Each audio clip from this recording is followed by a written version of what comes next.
As the afternoon waned, the gathering shifted in tone. Some humans departed, offering hugs and parting words. Others lingered, helping clean up debris without being asked. The space slowly returned to something closer to equilibrium, though traces of celebration remained, balloons sagging, crumbs on the floor, a faint sweetness in the air. Kane watched the transition with fascination. The event had not exhausted the humans, it had replenished them. Elena noticed Kane's stillness. "You okay?" she asked. "Yes," Kane replied. "I am processing." She nodded. "That tracks." Kane hesitated, then spoke. "Why does this matter?" they asked. "Truly." Elena leaned against the counter, arms crossed loosely. "Because we don't get many guarantees." Kane waited. "We don't know how long we'll live. We don't know what the world will look like in 50 years, or 10, or tomorrow." She glanced toward Matteo, now sprawled on the floor with a toy, utterly content. "So we mark the fact that someone made it another year," she said. "Not because it's rare, because it's precious." Kane felt a deep, resonant dissonance. Velothi culture prized rarity. Humans prized presence. That night, Kane did not enter meditative stasis.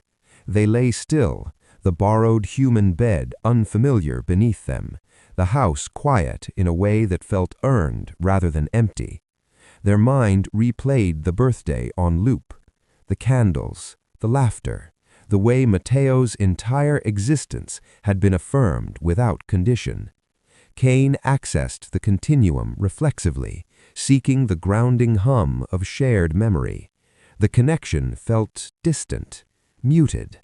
For the first time in their long existence, Kane did not want to dissolve the day into the collective.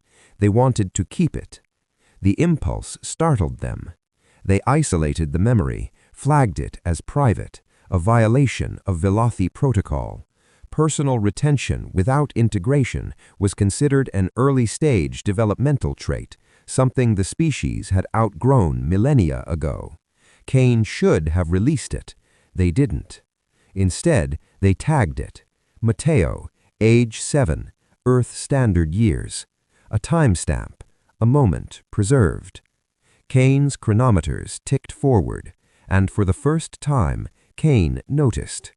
Far above Earth, in the quiet halls of the Galactic Concord, sensors registered a faint anomaly in Ambassador Kane's neural patterning. A desynchronization, minor, non-critical, flagged for later review. No one acted on it. Yet.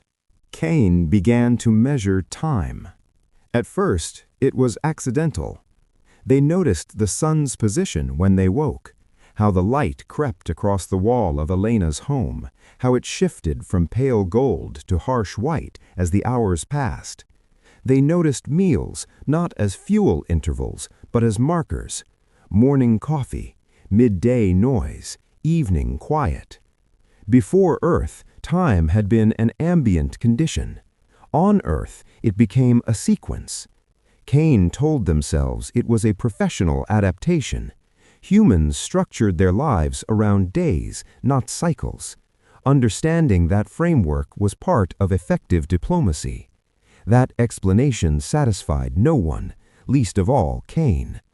The first violation came 3 days after Matteo's birthday. Kane accessed the continuum during scheduled reflection, preparing to upload recent experiential data for communal synthesis. The process was automatic, comforting in its familiarity. Memories unspooled, emotions flattened, significance averaged into neutrality.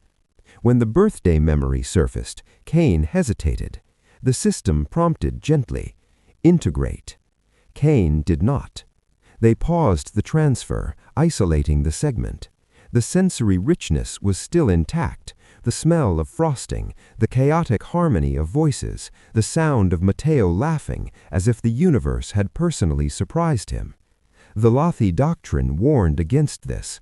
Unintegrated memory created asymmetry. Asymmetry created identity.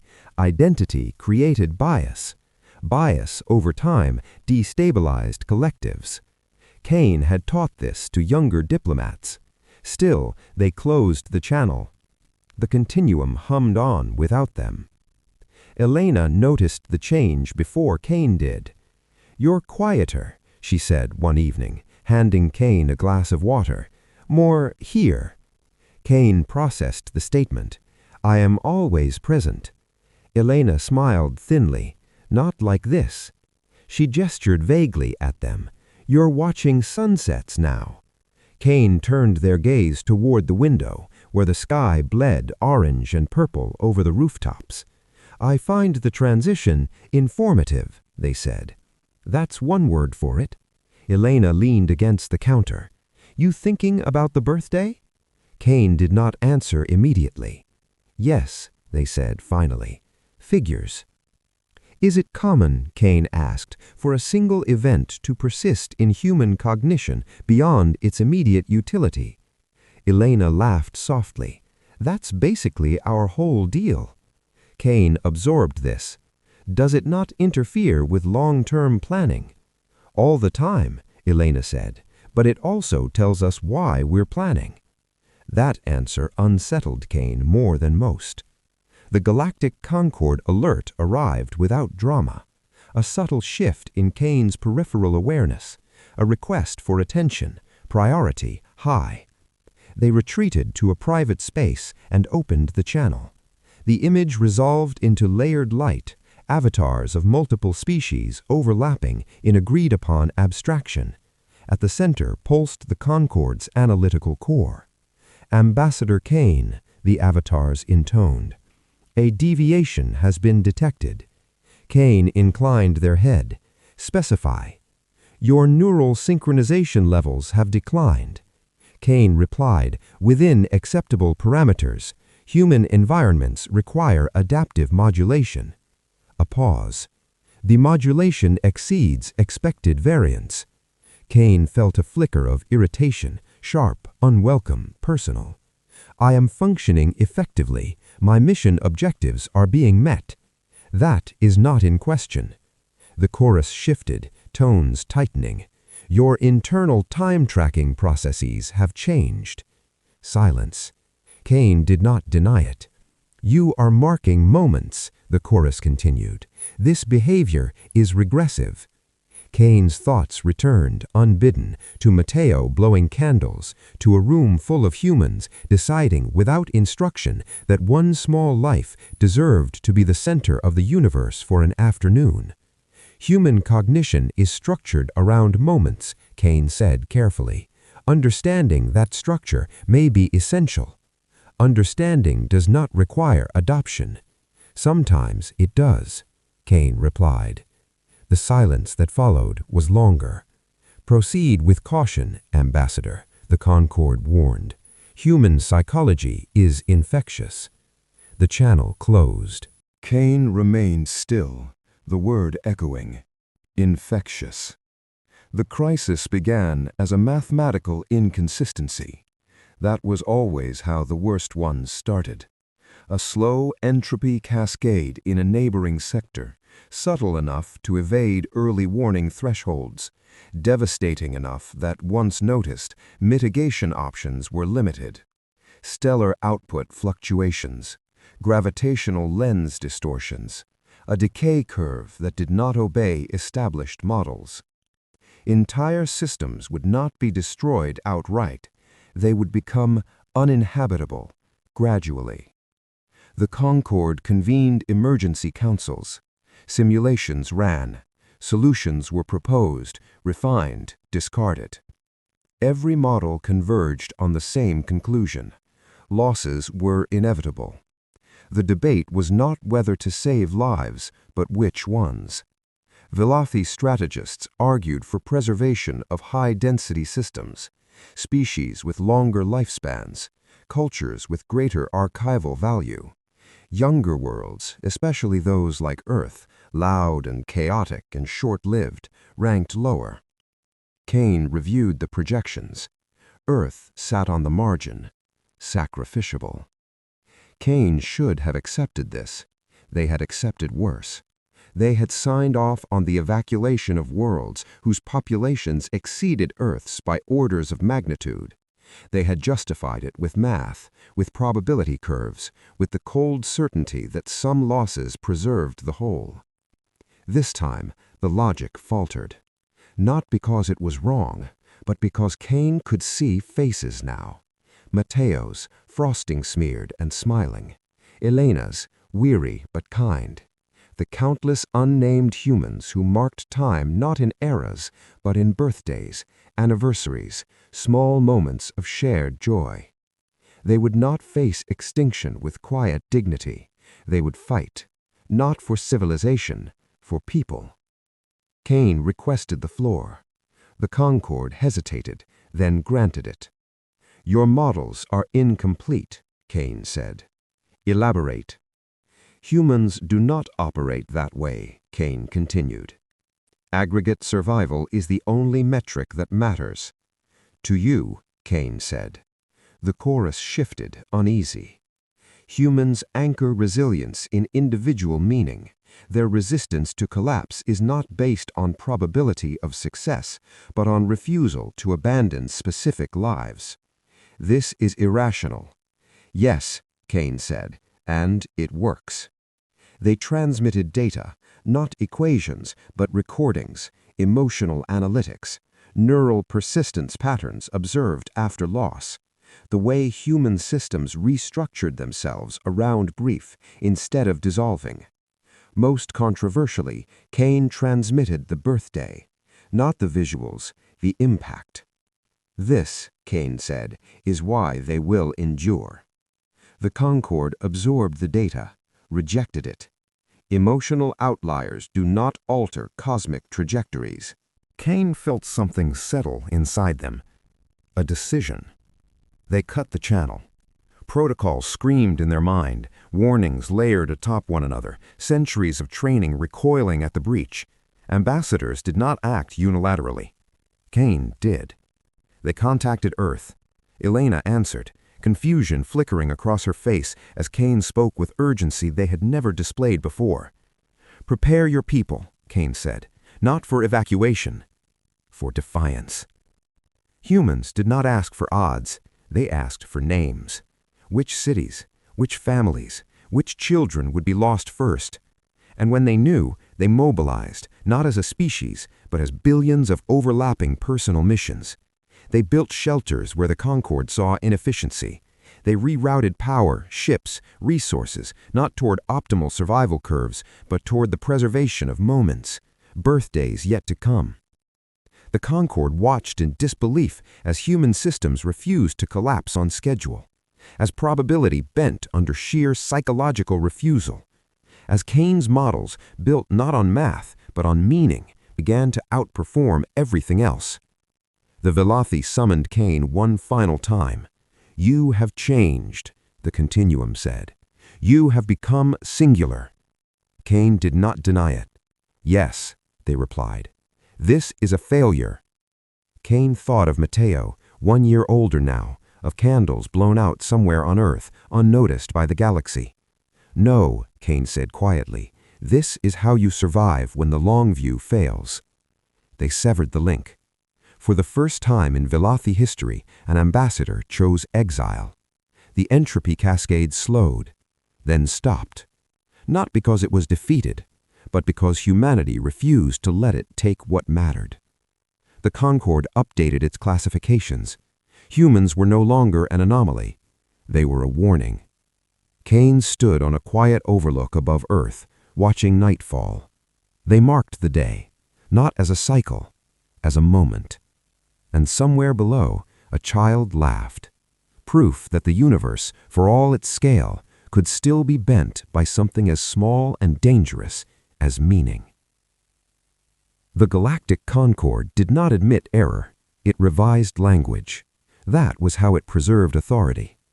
The crisis reports were amended first, phrases softened, causality blurred. The entropy cascade was no longer described as halted by anomalous resistance, but as restabilized through multi-vector intervention.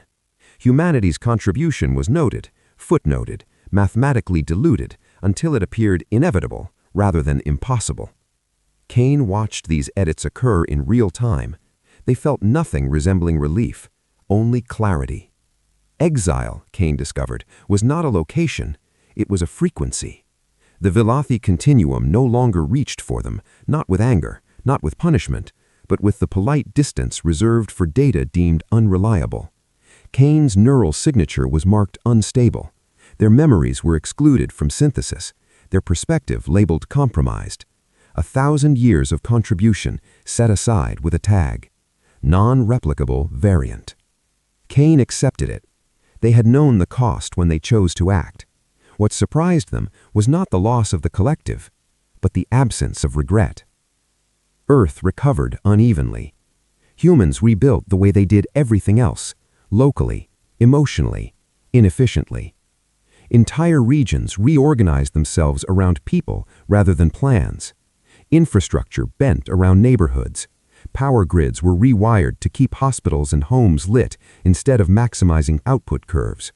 The Concord's analysts predicted secondary collapse. It did not come. Where systems failed, humans compensated manually. Where logistics broke, they improvised. Where despair should have taken hold, something else filled the gap. Commitment. Not to survival as an abstract concept, but to each other. Kane observed it all from orbit, then from the ground, then from places so ordinary they would never have appeared in any strategic simulation. A kitchen, where a family planned a future that might not exist. A schoolyard, where children argued about games instead of extinction. A backyard, where balloons were tied to a chair because someone had remembered. Mateo turned 8. Kane did not attend the birthday. That choice mattered. They observed from a distance, unseen, unannounced. The house was different this year. Some faces were missing, others were new. The cake was slightly uneven, the banner hand-drawn rather than printed. The candles burned. Mateo blew them out. The universe did not collapse. Kane recorded the moment anyway, not as evidence, as acknowledgement. The Concord convened a closed council. No ambassadors, no observers, only the oldest minds, the deepest archives, the species that had outlasted their individuality so completely they no longer remembered how it felt. They debated Kane, not as a traitor, as a precedent. The human response cannot be scaled, one voice argued. It is too fragmented. Fragmentation is the point, another countered reluctantly. Failure in one node does not cascade. This is emotional logic. And it worked. Silence followed. Long, uncomfortable. The kind of silence preceded change.